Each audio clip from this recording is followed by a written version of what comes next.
大家好，我是修空调的胡师傅，今天去修个换水阀。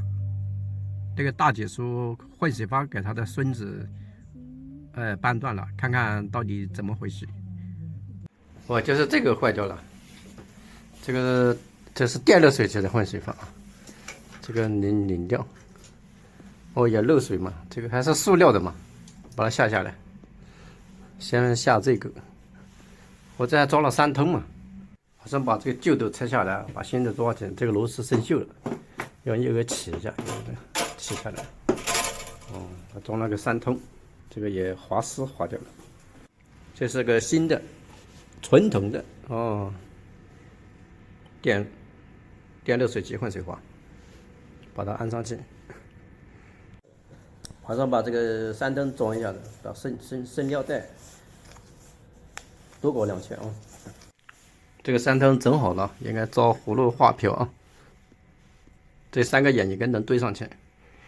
这个皮垫子一定要换新的，要不然会漏水啊。把它换上新的皮垫子。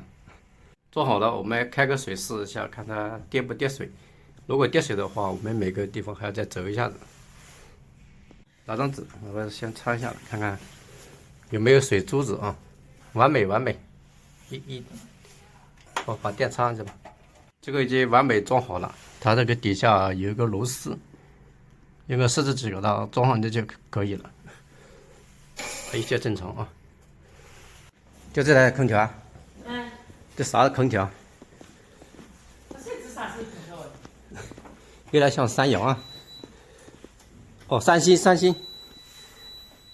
空调。哦，这个一插电好像外机就响了。对呀、买的那个这不费电吗？买的万能遥控器它也没得用。哦，我来试一下子哦。它是制冷，但是内机不出风哎。你看，等下就会接霜，接到很厚的霜，外机轰的响。那